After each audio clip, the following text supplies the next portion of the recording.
Ayan na guys, sa travel tayo papuntang Ilocos from Cavite. Sabi, traffic dito sa Toll Plaza. Ganito dito palaging bumper to bumper.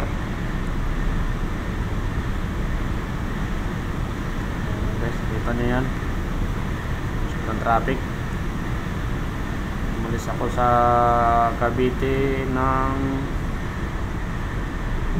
10 AM at ngayon 4 in the afternoon. Magbiyahe tayo ng Cavite, from Cavite to Ilocos.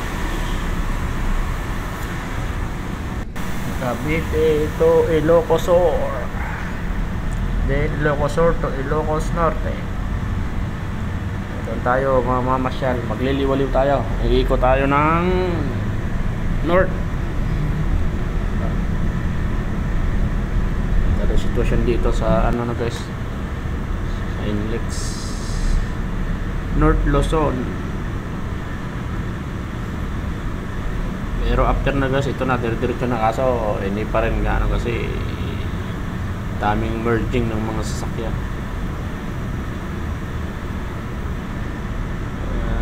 Cavite to Ilocos, mga 4 o 5 oras siguro biyahe.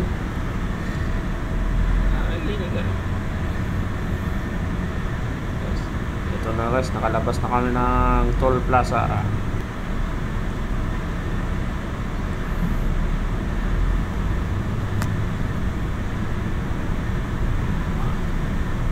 Maya maya guys, update ulit tayo pag malapit na tayo sa Ilocos Inlex Port of Manila, Inlex North Tarlac, pang diretso na to. Alam ko dito sa unahan yung